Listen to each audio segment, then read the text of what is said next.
Hi all, this is Tuesday morning. ഞാൻ പറഞ്ഞിട്ടുണ്ടല്ലോ ഞാൻ സ്കൂളിൽ അക്കാഡമിക് ഓഫീസറായിട്ടാണ് വർക്ക് ചെയ്യുന്നതെന്ന്. ഇന്ന് നമ്മുടെ സ്കൂളിൽ ബോധിനിയുടെ നോ ഗോ ടെൽ എന്ന ഷോർട്ട് ഫിലിം കാണിക്കുന്നുണ്ട്.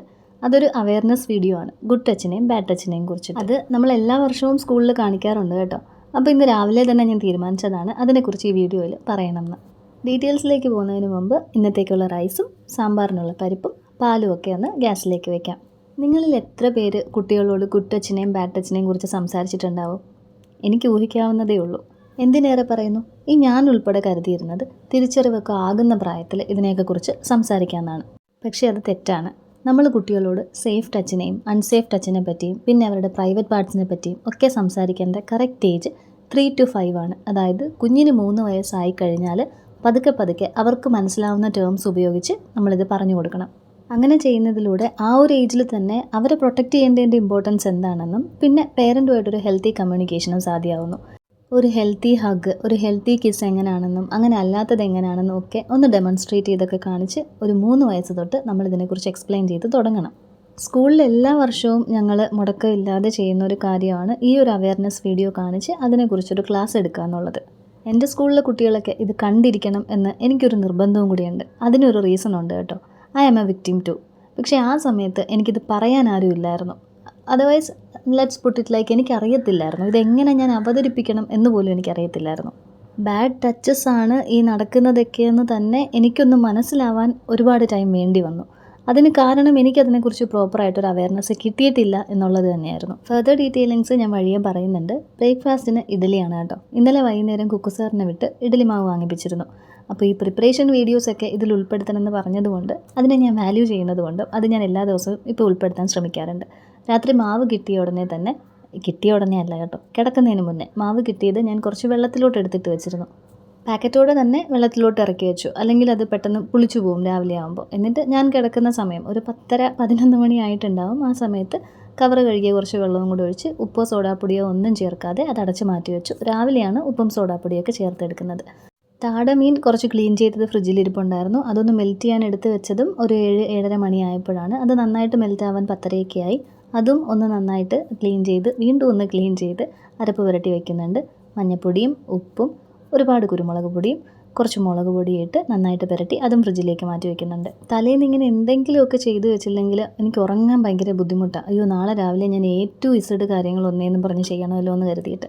ഇതിൽ ലേശം വിനാഗിരിയും കൂടെ ചേർക്കാം കേട്ടോ. പക്ഷേ അത് പൊരിക്കുന്നതിന് മുമ്പേ ഞാൻ ചേർക്കാറുള്ളൂ. വിനാഗിരി ചേർത്ത് വെച്ചിരുന്നാൽ അതിപ്പോഴേ കുക്കായി തുടങ്ങും ഫ്രിഡ്ജിൻ്റെ അകത്തിരുന്നിട്ട്. എങ്ങനെയൊക്കെ ശ്രദ്ധിച്ച് വെട്ടിയാലും 2 തുള്ളി വെള്ളം ഇവിടേക്ക് അങ്ങ് വീഴും. പിന്നെ ടവൽ വിരിച്ചാൽ ആ ടവൽ ഞാൻ രാത്രി കഴുകാൻ നിൽക്കണം. അതുകൊണ്ട് ഞാൻ കുറച്ച് ഡെറ്റോളും പുൽത്തൈലവും കൂടെ കലക്കി വെച്ചിരുന്നത് വെച്ച് ഈ സ്ലാബൊക്കെ ഒന്ന് തുടച്ചു.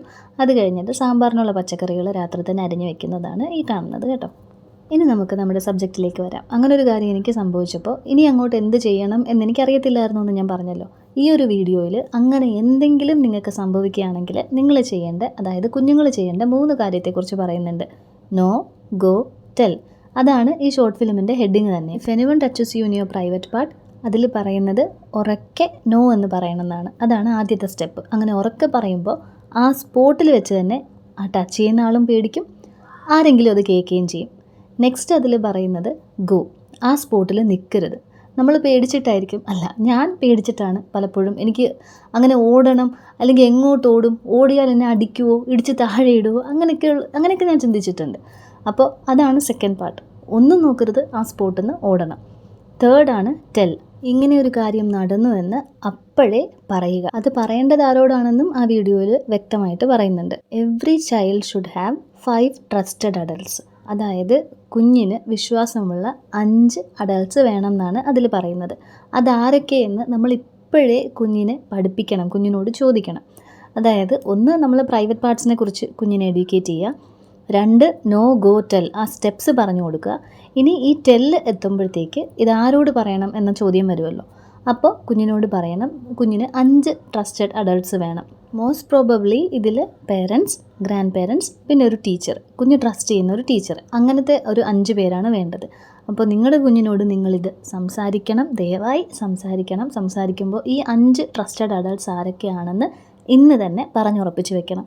അതായത് എന്തെങ്കിലും ഇങ്ങനെ സംഭവിച്ചാൽ ഇത് കുഞ്ഞ് വന്ന് പറയേണ്ട 5 പേര്. എന്തിനാണ് ഞാനിത് വീണ്ടും വീണ്ടും ഊന്നി പറയുന്നതെന്ന് വെച്ചാൽ എനിക്കിത് സംഭവിച്ചപ്പോൾ എനിക്ക് അങ്ങനെ ഒരു ട്രസ്റ്റഡ് അഡൾട്ട് ഇല്ലായിരുന്നു. എൻ്റെ പേരൻസ് എന്നോട് ഇതിനെക്കുറിച്ച് കംഫർട്ടബിളായിട്ട് കുറച്ച് മുന്നേ സംസാരിച്ചിരുന്നെങ്കിൽ, അല്ലെങ്കിൽ അപ്പോൾ ഞാൻ പേടിച്ചത് മുഴുവൻ അയ്യോ പേടി, മൊത്തം പേടി. അത് എങ്ങനെയെന്ന് എനിക്ക് എക്സ്പ്ലെയിൻ ചെയ്യാൻ അറിയത്തില്ല. എനിക്കിത് പറയാനായിട്ട് പേടിയായിരുന്നു. എനിക്കൊരു ട്രസ്റ്റഡ് അഡൾട്ടും ആ സമയത്ത് ഇല്ലായിരുന്നു. എൻ്റെ ടീച്ചേഴ്സിൻ്റെ കഥ ഞാൻ ഇതിന് മുമ്പ് ഉള്ള വീഡിയോയിൽ ഞാൻ പറഞ്ഞിട്ടുണ്ട്. എനിക്ക് എൻ്റെ ലൈഫിൽ ഒരു ട്രസ്റ്റഡ് അഡൾട്ടിനെ കിട്ടാൻ എൻ്റെ മാരേജ് വരെ വെയിറ്റ് ചെയ്യേണ്ടി വന്നു. ആലനാണ് ഞാനിതൊക്കെ ആദ്യമായിട്ട് ഷെയർ ചെയ്യുന്ന ആൾ. അതായത് ഞാനല്ലാതെ ഒരു വ്യക്തി എനിക്ക് സംഭവിച്ച ഈ കാര്യങ്ങൾ അറിഞ്ഞിട്ടുണ്ടെങ്കിൽ അത് ആലനാണ്. അതും എൻ്റെ ഒരു 7, 8, 9 ആ ഒരു ഏജിലാണെന്നാണ് എൻ്റെ ഒരു ഓർമ്മ ഇപ്പോഴും. ആ സമയത്താണ് ഇതൊക്കെ നടക്കുന്നത്. ആ സമയത്തും എനിക്ക് അങ്ങനെ എൻ്റെ പേരൻസിനോട് പറയാൻ പറ്റിയിട്ടില്ല എങ്കിൽ അതെൻ്റെ പേരൻസിൻ്റെ ഭാഗത്തു നിന്നുള്ള വീഴ്ചയാണ്. നാളെ എൻ്റെ കുഞ്ഞോ അല്ലെങ്കിൽ എൻ്റെ സ്കൂളിൽ പഠിക്കുന്ന കുട്ടികളോ നാളെ ഒരു യൂട്യൂബ് ചാനലൊക്കെ തുടങ്ങിയിട്ട് എനിക്കിങ്ങനെ ട്രസ്റ്റ് ചെയ്ത് പറയാനൊരു അമ്മയോ അല്ലെങ്കിൽ ഒരു ടീച്ചറോ ഇല്ലാതിരുന്നു എന്ന് പറയാനിട വരരുത് എന്നെനിക്ക് നിർബന്ധമുള്ളതുകൊണ്ടാണ് ഞാൻ എല്ലാ വർഷവും അവരെ പിടിച്ചിരുത്തി ഈ ഒരു ക്ലാസ് കാണിച്ച് പിന്നെ എൻ്റെതായ രീതിയിൽ ഇതൊക്കെ എക്സ്പ്ലെയിൻ ചെയ്ത് കൊടുക്കുന്നത്. അപ്പോൾ നിങ്ങളും ഇതുവരെ സംസാരിച്ചിട്ടില്ല എങ്കിൽ ദയവായിട്ട് ഇന്ന് തന്നെ കുട്ടികളോട് സംസാരിക്കുക. പ്രൈവറ്റ് പാർട്സ് ഏതാണെന്ന് പഠിപ്പിക്കുക. ഗുഡ് ടച്ചും ബാഡ് ടച്ചും തമ്മിലുള്ള വ്യത്യാസം പറഞ്ഞു കൊടുക്കുക. ഞാൻ ഈ പറഞ്ഞ ബോധിനിയുടെ നോ ഗോ ടെൽ എന്ന് പറഞ്ഞ ഷോർട്ട് ഫിലിം അവരെ ഒന്ന് കാണിച്ചാൽ മതി. നമ്മളിത് മാറ്റി വെക്കുന്നത് പലപ്പോഴും ആ ഒരു ചോയ്സ് ഓഫ് വേർഡ്സ് എന്ന ഒരു പ്രശ്നം നമ്മുടെ മുമ്പിൽ വരുന്നതുകൊണ്ടാണ്. അത് വളരെ ലളിതമായിട്ട് അവർക്ക് അണ്ടർസ്റ്റാൻഡ് ചെയ്യാൻ പറ്റുന്ന രീതിയിൽ ഈ ഒരു ഷോർട്ട് ഫിലിമിൽ പറഞ്ഞിട്ടുണ്ട്. നിങ്ങൾ കുഞ്ഞിനെ ഇന്ന് തന്നെ ആ ഷോർട്ട് ഫിലിം ഒന്ന് കാണിക്കുക. 5 ട്രസ്റ്റഡ് അഡൾട്ട്സ് ആരൊക്കെയാണെന്ന് കുഞ്ഞിനെ കൊണ്ട് ഒരു 2-3 വട്ടം പറയിച്ച് വയ്ക്കുക. എൻ്റെ പേരൻസിൻ്റെ സൈഡിൽ നിന്ന് വന്ന വീഴ്ച നിങ്ങളുടെ കയ്യിൽ നിന്നും എൻ്റെ കയ്യിൽ നിന്നും സംഭവിക്കാതിരിക്കണം. They should feel free to come and tell us. എന്താണെങ്കിലും ഈ ഭൂമിയിലുള്ള എന്തിനെക്കുറിച്ചും അവർക്ക് പറയാനുള്ള ഫ്രീഡം നമ്മുടെ അടുത്തുണ്ടായിരിക്കണം. ഇനി സാമ്പാർ വയ്ക്കാം. പരിപ്പ് വെന്തു, ഒരു വിസിലടിച്ചാൽ മതി പരിപ്പ് വേവാനായിട്ട്. അതിലേക്ക് ഇന്നലെ അരിഞ്ഞ് മഞ്ഞൾപ്പൊടി ഉപ്പും ഇട്ട് കുഴച്ച് വെച്ച പച്ചക്കറികളും ചെറിയുള്ളിയും എല്ലാം കൂടി ഇട്ടു ലേശം പുളി പിഴിഞ്ഞ് ചേർത്തിട്ട് പൊടികളായിട്ട് മല്ലിപ്പൊടിയും മുളക് പൊടിയും ഇത്തിരി കാശ്മീരി മുളക് പൊടിയും നിറത്തിന് വേണ്ടിയിട്ട് പിന്നെ സാമ്പാർ പൗഡർ കുറച്ച് അധികം എടുക്കുന്നുണ്ട്. കിച്ചൺ ട്രഷേഴ്സിൻ്റെതാണ് ഇപ്പോൾ ഇരിക്കുന്നത്. എനിക്കങ്ങനെ ഇന്നതൊന്നുമില്ല, കയ്യിൽ കിട്ടുന്നത് ഉപയോഗിക്കാറാണ് പതിവ്. പിന്നെ കുറച്ച് കായം ഈ പാക്കറ്റിൽ വെക്കുമ്പോൾ നല്ലപോലെ ഇരിക്കുന്നതുകൊണ്ടാണ് കേട്ടോ. ഈ വെള്ളിയിൽ പൊതിഞ്ഞ് ഞാൻ തിരിച്ച് അതേ ഡബ്ബയിൽ തന്നെ വെക്കും. ഒന്ന് ഇളക്കി നോക്കിയപ്പോൾ ഇത് നന്നായിട്ട് കുറുകിയിരിക്കുന്നു. അത്ര കുറുകിയിരിക്കുന്നതും ടേസ്റ്റ് അല്ലല്ലോ. അതുകൊണ്ട് കുറച്ച് വെള്ളം കൂടെ ഒഴിച്ച് അത് വീണ്ടും ഒരു വിസിലടിക്കാനായിട്ട് വെച്ചിട്ടുണ്ട്. ലോ ടു മീഡിയം ഫ്ലെയിമിൽ ഒരു വിസിൽ. എൻ്റെ കാര്യത്തിൽ എനിക്ക് എൻ്റെ പേരൻസിനെ അങ്ങനെ കുറ്റപ്പെടുത്താനും പറ്റത്തില്ല. അവരുടെ ഭാഗത്തുനിന്ന് നോക്കുമ്പോൾ ചിലപ്പോൾ അത് ജസ്റ്റിഫയബിൾ ആയിരുന്നിരിക്കാം. അവരുടെ പ്രയോറിറ്റീസ് വേറെയായിരുന്നു. പിന്നെ അമ്മ എന്ന് പറഞ്ഞാൽ അമ്മ ഇസ് എ വെരി എന്താ പറയുക, അമ്മ നമ്മുടെ ഈ കാലത്തുമല്ല, അമ്മ ഒരു 10 കൊല്ലം കൂടെ പുറകോട്ടാണ്. അമ്മ ഒരു വെറും പാവം. അമ്മയ്ക്ക് ആൾക്കാരെ അങ്ങനെ ഇന്ന ആൾ നല്ല ആളാണ് ചീത്ത ആളാണ് ഇതൊന്നും അമ്മയ്ക്ക് അങ്ങനെ തിരിച്ചറിയാൻ പോലും പറ്റത്തില്ല. അത്രയ്ക്ക് പാവമാണ് എൻ്റെ അമ്മ. പിന്നെ അമ്മയുടെ എഡ്യൂക്കേഷനും ഇതിലൊരു ഇഷ്യൂ ആയിട്ട് വന്നിട്ടുണ്ട്. If my mother was educated well enough she would have talk to me. അല്ലെങ്കിൽ എൻ്റെ മാറ്റങ്ങൾ, ഞാൻ എന്താണ് റിപ്പൾസീവ് ആവുന്നത്, ഞാൻ എന്തിനാണ് സാധനങ്ങൾ എറിഞ്ഞു പൊട്ടിക്കുന്നതെന്നെങ്കിലും എൻ്റെ അമ്മയ്ക്ക് മനസ്സിലായേനെ. മനസ്സിലാകേണ്ടവരുണ്ടായിരുന്നിട്ടും അവരും എനിക്ക് അവൈലബിൾ അല്ലായിരുന്നു. അതാണ് മറ്റൊരു റീസൺ. എന്തായാലും അതൊക്കെ കഴിഞ്ഞ കാര്യങ്ങളാണ്. ഞാൻ ഈ പറഞ്ഞ പോലെ ഐ ലീവ് എവറിത്തിങ് ടു കർമ്മ. പിന്നെ ബി.എഡിനൊക്കെ വന്ന് ചൈൽഡ് സൈക്കോളജിയൊക്കെ പഠിച്ച് വരുമ്പോഴാണ് സത്യത്തിൽ ഞാൻ ഇതൊന്നും എൻ്റെ തെറ്റല്ല, എൻ്റെ മിസ്റ്റേക്ക് കൊണ്ടല്ല ഇങ്ങനെ സംഭവിച്ചതെന്ന് തിരിച്ചറിയുന്നത്. പിന്നെ എനിക്കിത് ഓപ്പൺ അപ്പ് ചെയ്യാനായിട്ട് ഞാൻ വില്ലിങ് ആയിരുന്നെങ്കിലും ഇതുപോലൊരു ട്രസ്റ്റഡ് അഡൾട്ട് എനിക്കില്ലായിരുന്നു.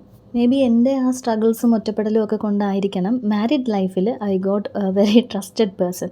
എന്തും പറയാൻ പറ്റുന്ന ഒരാളെയാണ് എനിക്ക് കിട്ടിയത്. ഞാനിതൊക്കെ പറഞ്ഞു തുടങ്ങിയപ്പോൾ തന്നെ അതിൻ്റെ എൻഡിൽ എല്ലാം കേട്ടിരുന്നിട്ട് ഇത് ഒന്നും നിൻ്റെ കുഴപ്പമായിരുന്നില്ല, it is not your fault, it is never your fault, don't ever think like that. ആ 3 സെൻറ്റൻസിൽ ഞാൻ കണ്ടെത്തിയ ഒരു ആശ്വാസം ഉണ്ടല്ലോ, അതായത് എൻ്റെ ഈ ലൈഫ് ടൈം മുഴുവൻ ഇതെന്നെ ഹോണ്ട് ചെയ്തുകൊണ്ടിരിക്കുകയായിരുന്നു. അപ്പോൾ do not make that mistake again. നമ്മൾ ഇച്ചിരി അറിവും വിവരവും ഒക്കെ ഉള്ളവരാണ് എന്ന് തന്നെയാണ് എൻ്റെ വിശ്വാസം compared to the past generation. അപ്പോൾ നമ്മുടെ ഭാഗത്തുനിന്ന് ആ ഒരു വീഴ്ച ഒരിക്കലും വരരുത്. എൻ്റെ ചാനൽ നിങ്ങൾ കണ്ടുകൊണ്ടിരിക്കുന്ന എല്ലാ അമ്മമാരും ടോക്ക് ടു യുവർ ചൈൽഡ് ഇന്ന് തന്നെ, അല്ലെങ്കിൽ ഭാവിയിൽ മറ്റൊരു യൂട്യൂബ് വീഡിയോയിൽ മറ്റൊരെന്നെ നിങ്ങൾ കാണേണ്ടി വരും. അതൊക്കെ കൊണ്ട് തന്നെ ഞാൻ വളരെ ഇൻടോളറൻ്റ് ആണ് ഇങ്ങനെയുള്ള കാര്യങ്ങൾക്കൊക്കെ. ഇപ്പോൾ എൻ്റെ സ്കൂളിലെ കുട്ടികളായാലും ഒരാൾ അപ്സെറ്റായിരുന്നാൽ ഞാൻ അതിൻ്റെ എല്ലാ പോസിബിലിറ്റീസും ഞാൻ ചിന്തിക്കും. ഞാൻ തുറന്ന് ആ കുഞ്ഞിൻ്റെ എൻ്റെ വരെ എന്തൊക്കെ പറയാമോ അത് മുഴുവൻ ഞാൻ പറയിക്കും. ഇവിടെ നാട്ടിലും നടക്കുന്ന അല്ലറ ചില്ലറ സംഭവങ്ങളൊക്കെ ഞാൻ FBയിൽ ഘോരമായി പോസ്റ്റ് ഇട്ട് എൻ്റെ പോസ്റ്റിൻ്റെ പിന്നാലെ പിന്നെ കംപ്ലയിൻസായി, കേസായി, അങ്ങനെ എനിക്ക് എൻ്റെ പല ഫ്രണ്ട്ഷിപ്സും വരെ എനിക്ക് നഷ്ടപ്പെടുത്തേണ്ടി വന്നിട്ടുണ്ട്. അങ്ങനെ ഇന്നത്തെ പണികളൊക്കെ അവസാനിച്ചു. കുക്കു സാറിൻ്റെ ലഞ്ചിന് ഇഡലിയും 2 കാടമുട്ടയും സാമ്പാറും ഒക്കെയാണ് വെക്കുന്നത്. ഫ്രൂട്ട്സായിട്ട് കുറച്ച് ഗ്രേപ്സും വെക്കുന്നുണ്ട്, സ്നാക്സും എടുത്ത് വെക്കുന്നുണ്ട്. കുക്കു സാറിനോട് ഞാൻ ആഴ്ചയിൽ ഒരു വട്ടമെങ്കിലും ഇതിനെക്കുറിച്ച് സംസാരിക്കും കേട്ടോ. ആരെങ്കിലും ബാഡ് ടച്ച് ചെയ്തോ, ആരെങ്കിലും എന്തെങ്കിലും ബാഡ് വേർഡ്സ് യൂസ് ചെയ്തോ, നീ അടുത്തിരുന്നപ്പോൾ ആരെങ്കിലും ഫോണിൽ എന്തെങ്കിലും ബാഡ് തിങ്സ് കണ്ടോ, ഇങ്ങനെയെല്ലാം ഞാനൊരു കോട്ട് പറയട്ടെ. I am becoming the person I needed as a child. എൻ്റെ ചെറുപ്പകാലത്ത് എനിക്ക് വേണ്ടിയിരുന്ന ഒരാളാണ് ഇപ്പോൾ ഞാൻ. പിന്നെ ഇതൊക്കെ കാണുന്ന ചിലരെങ്കിലും വിചാരിക്കും, അങ്ങനൊന്നും സംഭവിക്കില്ല, കുഞ്ഞിനോട് ഇപ്പോഴേ അതൊന്നും പറഞ്ഞു കൊടുക്കേണ്ട കാര്യമില്ല, അങ്ങനൊന്നും ഉണ്ടാവത്തില്ല എന്നൊക്കെ വിചാരിക്കും. പക്ഷേ ഈ ട്രസ്റ്റ് എന്ന് പറയുന്ന സാധനം ഉണ്ടല്ലോ, സ്വന്തം നിഴലിനെ പോലും വിശ്വസിക്കരുത് എന്ന് പറയുന്ന നമ്മൾ തന്നെയാണ് കുഞ്ഞുങ്ങളോട് ഇതിനെയൊന്നും പറ്റി സംസാരിക്കാത്തത്. നിങ്ങൾ വളരെ കംഫർട്ടബിളായിട്ട് അവരുടെ അടുത്ത് ഇതിനെക്കുറിച്ചൊന്ന് സംസാരിക്കുകയാണെങ്കിൽ അങ്ങനെ എന്തെങ്കിലും ഉണ്ടാവാതിരിക്കട്ടെ, ഉണ്ടായാൽ അവരത് പെട്ടെന്ന് തിരിച്ചറിയുകയും ചെയ്യും. അത് നിങ്ങൾ തന്നെയായിരിക്കും ആദ്യം അറിയുന്നത്. ഇന്നലെ വൈകുന്നേരം മുഴുവൻ ഫുട്ബോൾ കളിച്ചിട്ട് കുക്കു സാർ ഒരു ഹോംവർക്കും ചെയ്തിട്ടില്ലായിരുന്നു. രാവിലെ മാത്സ് ഹോംവർക്ക് ചെയ്യാൻ വന്നപ്പോൾ നിലുവിനും ഹോംവർക്ക് ചെയ്യണം. പ്രത്യേകിച്ചൊന്നും ചെയ്യാനില്ല, പെൻസിൽ വെച്ച് ഓരോ കുത്തു കുത്തിയിട്ട് 81 എന്നാണ് ഈ പറഞ്ഞുകൊണ്ടിരിക്കുന്നത്. കുക്കു നമ്പർ നെയിംസ് എഴുതിയപ്പോൾ 81 എന്ന് പറഞ്ഞെഴുതി. അത് ശരിയാണ്, ഗുഡ് ബോയ് എന്ന് ഞാനൊന്ന് പറഞ്ഞു. ഇപ്പം ഞാനത് സെക്കൻഡിന് ഒരു തവണ വെച്ച് നിലുവിനോട് പറഞ്ഞുകൊണ്ടിരിക്കുക, ഗുഡ് ബോയ് കറക്റ്റാണ് എന്ന്. ഒരു ഇഡലി എടുത്ത് അമ്മ നിലുവിനെയും കൊണ്ട് വെളിയിലോട്ട് ഭക്ഷണം കൊടുക്കാൻ പോയിട്ടുണ്ട്. ഞാനും കുക്കു സാറും റെഡിയായിട്ട് സ്കൂളിലേക്ക് പോവുകയാണ്. വീഡിയോസൊക്കെ കണ്ട് നിങ്ങൾക്ക് ഇഷ്ടപ്പെടുന്നുണ്ടെങ്കിൽ സബ്സ്ക്രൈബ് ചെയ്ത് സപ്പോർട്ട് ചെയ്തേക്കുമല്ലോ. അപ്പോൾ ഇന്ന് സ്കൂളിൽ കുറച്ച് പണി അധികമുണ്ട്. പ്രൊജക്ടർ റൂമൊക്കെ സെറ്റ് ചെയ്യണം. കണക്ട് ചെയ്യുന്നതൊക്കെ ഡാഡ ചെയ്തോളും. എന്നാലും ഒരു കറക്റ്റ് സമയത്ത് വീഡിയോ ബർഫിംഗ് ഒന്നും ഇല്ലാതെ നല്ലപോലെ പ്ലേ ആവണമല്ലോ. സ്കൂളിന് വൈഫൈ കണക്ഷനൊക്കെ ഉള്ളതുകൊണ്ട് അതുമൊക്കെ നല്ലതായിട്ട് നടക്കും. എന്നാലും ഇപ്പോഴും ഈ ടെക്നിക്കൽ കാര്യങ്ങൾ എനിക്ക് ഭയങ്കര ടെൻഷനാണ്. ഇത് നിന്ന് പോവോ, ഇടയ്ക്ക് ഓഫായി പോവോ, എന്തെങ്കിലും സ്പാർക്കായി കത്തുവോ പൊട്ടുവോ എന്നൊക്കെ. അപ്പോൾ പറഞ്ഞ ഷോർട്ട് ഫിലിം മറക്കണ്ട, no go tell from Bodhini. Video ഇഷ്ടപ്പെട്ടിട്ടുണ്ടെങ്കിൽ ലൈക്ക് ചെയ്ത് കമൻറ്റ് ചെയ്തേക്കാം. നമുക്കിനി നാളെ കാണാം. ബൈ.